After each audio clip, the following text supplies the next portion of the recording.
ಮುಂದಿನ ಪ್ರಶಸ್ತಿಯನ್ನು ಘೋಷಿಸುವಂತಹ ಸಮಯ. ನಾಗರತ್ನ ಎಸ್ ರಾಮಗೌಡ ಇವರ ಜೀವನದ ಕಥೆಯನ್ನು ಕೇಳಿಬಿಟ್ರೆ ಒಂದು ಕ್ಷಣ ಗಾಬರಿ ಆಗಿಬಿಡುತ್ತೆ. ಜೀವನದಲ್ಲಿ ಮುಳ್ಳುಗಳನ್ನೇ ಮೆಟ್ಟಿಲುಗಳನ್ನಾಗಿಸಿಕೊಂಡು, ದುರಂತವನ್ನೇ ಹೊಸ ಆರಂಭ ಅಂತ ತಿಳ್ಕೊಂಡು, ಕಷ್ಟಗಳೆಲ್ಲ ಇಷ್ಟಗಳಾಗಿ ಮಾಡಿಕೊಂಡು ಬದುಕಿರುವಂಥ ಆ ವೀರ ವನಿತೆ ಮಹಾಸಾಧ್ವಿಯ ಒಂದು ವೀಟಿಯನ್ನು ನೋಡ್ಕೊಂಡು ಬರೋಣ.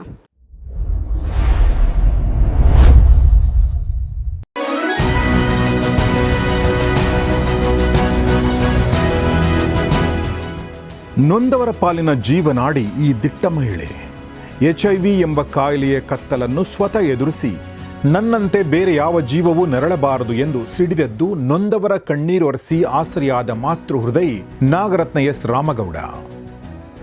ಬೆಳಗಾವಿಯಲ್ಲಿ ಆಶ್ರಯ ಫೌಂಡೇಶನ್ ಮೂಲಕ ಅಸಹಾಯಕ ಹೆಣ್ಣು ಮಕ್ಕಳು ಮತ್ತು ನಿರ್ಗತಿಕರ ಬಾಳಿಗೆ ಆಸರೆ. ಕರ್ನಾಟಕದ ಮೂಲೆ ಮೂಲೆಗಳಿಂದ ಬರುವ HIV ಪಾಸಿಟಿವ್ ಇರುವ ಹೆಣ್ಣು ಮಕ್ಕಳಿಗೆ ಮತ್ತು ಅನಾಥ ಕಂದಮ್ಮಗಳಿಗೆ ಭರವಸೆಯ ಸೂರು. ಆಶ್ರಯದಲ್ಲಿರುವ ಮಕ್ಕಳಿಗೆ ಉತ್ತಮ ಶಿಕ್ಷಣ, ಪೌಷ್ಟಿಕಾಂಶದ ಆಹಾರ, ಔಷಧೋಪಚಾರ ಮತ್ತು ಧ್ಯಾನದ ಮೂಲಕ ಅವರ ರೋಗ ನಿರೋಧಕ ಶಕ್ತಿಯನ್ನು ಹೆಚ್ಚಿಸಿ HIV ಸೋಂಕಿನ ಪ್ರಭಾವವನ್ನು ತಗ್ಗಿಸುವ ನಿರಂತರ ಪ್ರಯತ್ನ.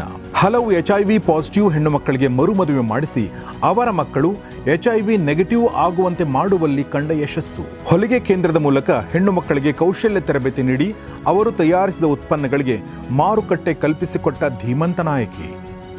ಸ್ವತಃ ಕೌನ್ಸೆಲಿಂಗ್ ಮಾಡುತ್ತಾ ನೂರಾರು ಜೀವಗಳಿಗೆ ಹೊಸ ದಾರಿಯನ್ನು ತೋರಿಸುತ್ತಿರುವ ಮಾರ್ಗದರ್ಶಕಿ. ರಾಜ್ಯ ಮಟ್ಟದ ಮಕ್ಕಳ ಕಲ್ಯಾಣ ಪ್ರಶಸ್ತಿ ಹಾಗೂ ಇಂಡಿಯಾ ಬುಕ್ ಆಫ್ ರೆಕಾರ್ಡ್ಸ್ ಸೇರಿದಂತೆ 50ಕ್ಕೂ ಹೆಚ್ಚು ಪ್ರತಿಷ್ಠಿತ ಪುರಸ್ಕಾರಗಳ ಹಿರಿಮೆ. ನಿಸ್ವಾರ್ಥ ಸೇವೆಯ ಮೂಲಕ ಸಮಾಜದ ಕತ್ತಲೆಯನ್ನು ಕರಗಿಸಿ ಬೆಳಕಿನ ಹಾದಿ ತೋರಿದ ಹೆಮ್ಮೆಯ ರೂವಾರಿ. ಸಮಾಜಮುಖಿ ಹೋರಾಟದ ಈ ಮೇರು ವ್ಯಕ್ತಿತ್ವಕ್ಕೆ 2026ರ ಶಿ ಪವರ್ ಅವಾರ್ಡ್ಸ್ನ ಗೌರವ.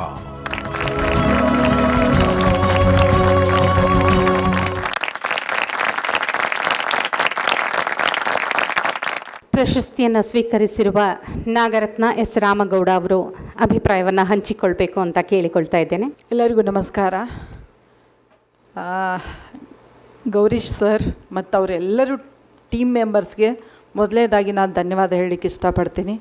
ಯಾಕಂದರೆ ಮದರ್ಸ್ ಡೇ ಒಂದು ಮೆಮೊರೇಬಲ್ ಆಗಿ ಇವತ್ತು ಪ್ರೋಗ್ರಾಮ್ ಆರ್ಗನೈಸ್ ಮಾಡಿ ನನ್ನನ್ನು ಬೆಳಗಾವಿಯಿಂದ ಇಲ್ಲಿ ಕರೆಸಿ, ನೀವು ಸುಮಾರು ಜನ ಬೇರೆ ಬೇರೆ ಪ್ಲೇಸ್ನಿಂದ ಬಂದಿದ್ದೀರಿ, ನಮಗೆಲ್ಲರಿಗೂ ಗುರುತಿಸಿ ಇಲ್ಲಿ ಗೌರವವನ್ನು ನೀಡಿದ್ದಕ್ಕೆ ಅವ್ರಿಗೆ ಧನ್ಯವಾದ ಹೇಳ್ತೀನಿ.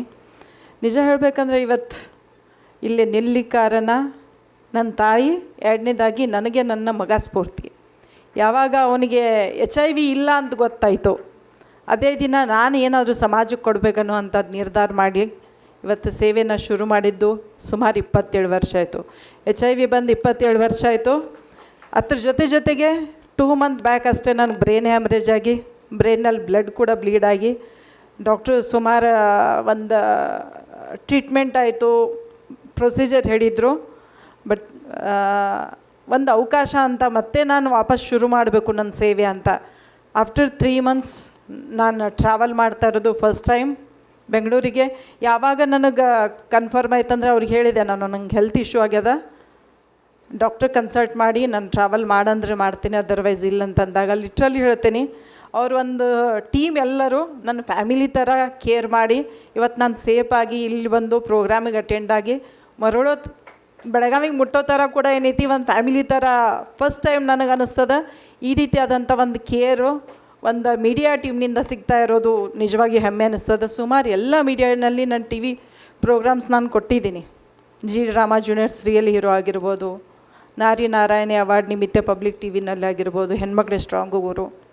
ಎಲ್ಲ ಮಾಧ್ಯಮ ಮಿತ್ರರಿಂದ ನನ್ನ ಜೀವನದಲ್ಲಿ ಯಾವ ರೀತಿ ಸ್ಫೂರ್ತಿ ಸಿಕ್ಕದ ಅಂದ್ರೆ, ನನ್ನ ಒಂದು HIV ಸೋಂಕಿತ ಜೀವನ 10 ವರ್ಷ ಊರಿಂದ ಹೊರಗಿಟ್ಟರು, ಮಗನ ಶಾಲೆಯಿಂದ ಹೊರಗೆ ಹಾಕಿದ್ರು, ಸುಮಾರು ಸಮಸ್ಯೆ ಎದುರಿಸಿದೆ.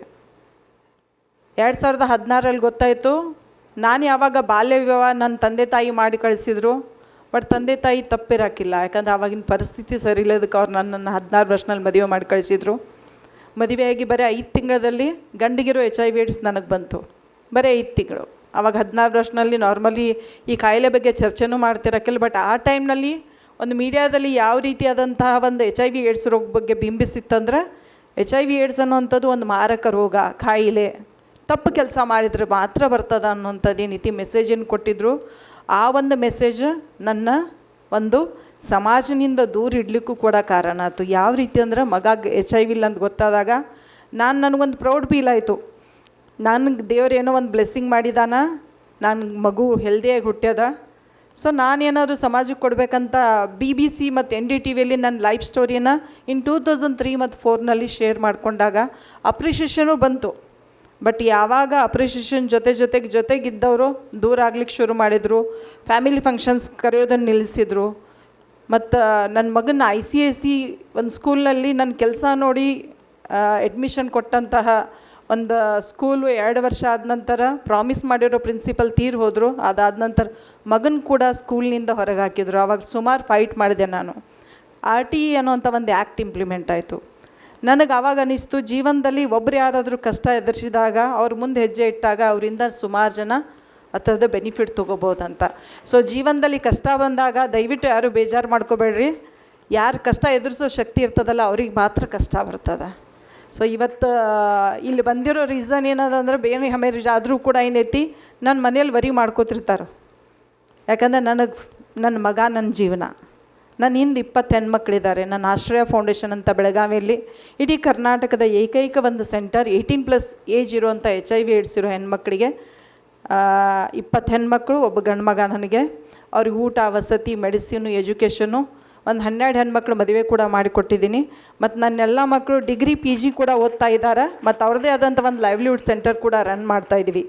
ಇದಲ್ಲದೆ ನಾನೇನೈತಿ ಮಹಿಳೆಯರ ಒಂದು ಸೇಫ್ ಮತ್ತು ಸೆಕ್ಯೂರ್ ಎನ್ವೈರ್ಮೆಂಟ್ಗೋಸ್ಕರ ಸುಮಾರು ಒಂದು 18 ಕಂಪ್ನಿಗಳಿಗೋಸ್ಕರ ಪಾಶ್ ಆ್ಯಕ್ಟ್ ಎಕ್ಸ್ಟರ್ನಲ್ ಮೆಂಬರಾಗಿ ಕೂಡ ವರ್ಕ್ ಮಾಡ್ತಾಯಿದ್ದೀನಿ. ಜೀವನದಲ್ಲಿ ಏನು ಹೇಳ್ಕೊಟ್ಟದ ಅಂದರೆ ಈ ರೋಗ ನನ್ನ ಲೈಫನ್ನು ಬದಲಾಯಿಸಿದೆ. ಕೆಲವೊಂದು ಸಲ ಅನ್ನಿಸ್ತದೆ ಯಾಕಪ್ಪ ನಮಗೆ ಈ ರೋಗ ಬಂತಂತ. ಬಟ್ ರೋಗ ಬಂದ ನಂತರ ನಾನು ಅದನ್ನು ಎದುರಿಸಿ ಜೀವನ ನಡೆಸೋದನ್ನು ನೋಡಿದಾಗ ಸುಮಾರು ಅವಕಾಶ ಕೂಡ ಬಂತು. ಸಮಸ್ಯೆ ಇದೆ ಅಂತ ಮನೇಲಿ ಕೂತ್ರೆ ಆಗೋದಿಲ್ಲ. ಬಟ್ ಸಮಸ್ಯೆ ಇದ್ದರೂ ಕೂಡ ಏನಾದರೂ ಸಾಧನೆ ಮಾಡಬೇಕಂತಂದಾಗ ಡಿಫೆನ್ಸಿಗೆ ಆಯಿತು, ಕರ್ನಾಟಕ ಸ್ಟೇಟ್ ರಿಸರ್ವ್ ಪೊಲೀಸ್ ಆಯಿತು, GST ಡಿಪಾರ್ಟ್ಮೆಂಟ್, ಸುಮಾರು ಗೌರ್ಮೆಂಟ್ ಮತ್ತು ಪ್ರೈವೇಟ್ ಕಂಪ್ನಿಗೋಸ್ಕರ ನಾನು as a posh act ICC external member ಆಗಿ ಕೆಲಸ ಮಾಡ್ತಾಯಿದ್ದೀನಿ. ಸೊ ಇದನ್ನೆಲ್ಲ ಗುರುತಿಸಿ ನನಗೆ ಗೊತ್ತಿಲ್ಲ ಯಾಕೆ ಇವ್ರು ನಂಗೆ ಹಾನರ್ ಮಾಡಿದ್ರಂತ. ಬಟ್ ಕೊನೆಗೆ ಗೊತ್ತಾಯಿತು, ನಾಮಿನೇಷನ್ ಕರೆದಿದ್ರಂತೆ ಜನರಿಂದ. ಸೊ ಇದೊಂದು ಮೆಥಡಾಲಜಿ ನನಗಿಷ್ಟು ಖುಷಿ ಅನ್ನಿಸ್ತಂದ್ರೆ, ನಿಜವಾಗಿಯೂ ಸುಮಾರು ಬೆಂಗಳೂರಲ್ಲಿ ಅವಾರ್ಡ್ ಫಂಕ್ಷನ್ಸ್ ಹಾಕದ ದುಡ್ಡು ಕೊಟ್ಟು ಅವಾರ್ಡ್ ತೊಗೋವಂಥದ್ದು ಕೇಳಿರ್ಬೋದು. ಬಟ್ ನಾನು ಹೇಳಿದೆ ಆ ರೀತಿ ಆದ್ರೆ ಅಲ್ಲ. ಇಲ್ಲ ಮೇಡಮ್, ನೀವು ಆ ರೀತಿ ತಿಳ್ಕೊಂಡಿರ್ಬೋದು. ಬಟ್ ಏನೈತಿ, ನಾವು ಜನರ ಹತ್ರ ನಾಮಿನೇಷನ್ ಕೇಳಿದಾಗ ನಿಮ್ಮ ಹೆಸರು ಸುಮಾರು ಜನ ನಾಮಿನೇಟ್ ಮಾಡಿದ್ದಾರೆ, ಅದಕ್ಕಾಗಿ ನಿಮ್ಮನ್ನು ಕರೆದಿದ್ದೀವಂತ. ಸೊ ಈ ಒಂದು ಸಿಸ್ಟಮ್ ಎಲ್ಲ ಅವಾರ್ಡ್ ಕೊಡೋವಂಥ ಒಂದು ಟೀಮ್ದವ್ರು ಏನಾದರೂ ಅಪ್ಲೈ ಮಾಡ್ಕೊಂಡ್ರೆ ಏನೈತಿ, ಜೆನ್ಯೂನ್ ಆಗಿ ಕೆಲಸ ಮಾಡ್ತಾ ಇರೋಂಥ ಮಹಿಳೆಯರಿಗೆ ಏನೈತಿ ಈ ಪ್ರಶಸ್ತಿ ಸಲ್ಲಿಸಿದ್ರೆ ಅವ್ರು ಇನ್ನೂ ಹೆಚ್ಚಾಗಿ ಕೆಲಸ ಮಾಡ್ಬೋದು. ಸೊ ಇದೇ ರೀತಿ ನಿಮ್ಮ ಕೆಲಸ ಮುಂದುವರಿಲಿ ಗೌರೀಶ್ ಸರ್. ದಯವಿಟ್ಟು ಬೆಳಗಾವಿಗೆ ಬಂದರೆ ನಮ್ಮ ಆಶ್ರಯ ಫೌಂಡೇಶನ್ ವೆಲ್ಕಮ್ ನಿಮ್ಗೆ. ಯಾಕಂದರೆ ಏನೈತಿ, ಇನ್ನೂ ನಮ್ಮ ಬೆಳಗಾವಿ ಜನರಿಗೂ ಸ್ಫೂರ್ತಿ ಆಗಬೇಕು, ಇನ್ನೂ ಅನೇಕ ಕೆಲಸ ಎಲ್ಲರೂ ಕೂಡಿ ಮಾಡೋಣ ಅಂತ ಹೇಳಿ ನಿಮ್ಮ ಪ್ರೀತಿ, ವಿಶ್ವಾಸ ಮತ್ತು ಬ್ಲೆಸ್ಸಿಂಗ್ ಹಿಂಗೂ ಕೂಡ ಮುಂದೆ ನಮ್ಮ ಜೊತೆಗಿರಲಿ ಅಂತ ಕೇಳ್ತಾ ಎಲ್ಲರಿಗೂ ಕೂಡ ಧನ್ಯವಾದಗಳು. Thank you so much. ಮತ್ತೊಂದು ನಾನು ತುಂಬ ತೊಂದರೆ ಕೊಟ್ಟಿರೋದಂದರೆ ನಿಮ್ಮ ಟೀಮ್ ಮೆಂಬರ್ಗೆ ನಿನ್ನ ನೈಟ್ 12ವರೆಗೂ ಕೂಡ ನಾನು ಕಾಲ್ ಮಾಡಿದ್ದೆ. ಬಿಕಾಸ್ ಟ್ರೈನ್ ಟಿಕೆಟ್ ಸಮಸ್ಯೆ. ಮತ್ತು ಬೆಳಿಗ್ಗೆ ಸಂದೇಶ್ ನನ್ನ ಮಗನಿಗಿಂತ 2 ವರ್ಷ ಮಾತ್ರ ದೊಡ್ಡವನವನು. ಬಟ್ ಆದರೂ ಕೂಡ ಇಷ್ಟು ರೆಸ್ಪಾನ್ಸಿಬಲ್ ಆಗಿ ಅವನು ನನ್ನ ಬೆಳಿಗ್ಗೆ 4:15 ಬಂದು ಟ್ರೈನ್ ಸ್ಟೇಷನ್ನಿಂದ ನನ್ನ ಕರ್ಕೊಂಡು ನನ್ನ ರೂಮ್ ತನಕ ಕೂಡ ಬಿಟ್ಟ. ಬಿಕಾಸ್ ಬ್ರೈನ್ ಹ್ಯಾಮ್ರೇಜ್ ಟ್ರೀಟ್ಮೆಂಟ್ ಮತ್ತು ನನ್ನ HIV ಮೆಡಿಸಿನ್, ಆ್ಯಂಟಿರೆಟ್ರೋವೈರಲ್ ಥೆರಪಿ ಎರಡೂ ಕೂಡ ಏನೈತಿ ತುಂಬ ಒಂದು ಗಿಡಿನೆಸ್ ಬರೋವಂಥ ಮೆಡಿಸಿನ್. ಅವ್ರಿಗೆ ಹೇಳಿದೆ ನಾನು ಆ ಟೈಮ್ದಾಗ ರೀಚ್ ಆದರೆ ನಾನು ರೂಮ್ಗೆ ಹೋಗಿ ಮುಟ್ಟೋದು ಕಷ್ಟ. ನನಗೆ ಯಾರಾದರೂ ಪಿಕ್ ಮಾಡ್ಲಿಕ್ಕೆ ಬರ್ತಾರಂದಾಗ ಲಿಟ್ರಲಿ ನನ್ನ ತವ್ರ ಮನೆಯಿಂದ ಯಾರೂ ನನ್ನ ಕರ್ಕೊಂಡು ಬರ್ಲಿಕ್ಕೆ ಬಂದಂಗೆ ಆಯಿತು. ನೈಟ್ನಿಂದ ಕೂಡ ಏನೈತಿ ನಂಗೆ ಅದೇ ಕೇರ್ ಇಟ್ಕೊಂಡು ಇವತ್ತು ಫಂಕ್ಷನ್ ತನಕ ಕರ್ಕೊಂಬಂದಿದ್ದಾರೆ. ಸೊ ಇದೇ ರೀತಿಯಾದಂಥ ಟೀಮ್ ನಿಮ್ಮ ಜೊತೆಗಿರಲಿ, ಒಳ್ಳೆ ಕೆಲಸಕ್ಕೆ ಸಪೋರ್ಟ್ ಆಗಿರಲಿ ಅಂತ ಹೇಳ್ತಾ ಒನ್ಸ್ ಅಗೇನ್ ಎಲ್ಲ ಟೀಮ್ ಮೆಂಬರ್ ಕೂಡ ಥ್ಯಾಂಕ್ ಯು ಸೋ ಮಚ್. ದೇವ್ರು ಒಳ್ಳೇದು ಮಾಡಲಿ, ಇದೇ ರೀತಿ ಒಳ್ಳೆ ಕೆಲಸ ಜಾರಿಯಲ್ಲಿ ಇರಲಿ ಅಂತ. ಮೇಡಮ್, ನಿಮ್ಮ ನಡೆ ನುಡಿ, ನಿಮ್ಮ ಬದುಕೆ ಪ್ರತಿಯೊಬ್ಬರಿಗೂ ಪ್ರೇರಣೆಯಾಗಿದೆ. ಹೃತ್ಪೂರ್ವಕ ಧನ್ಯವಾದಗಳು.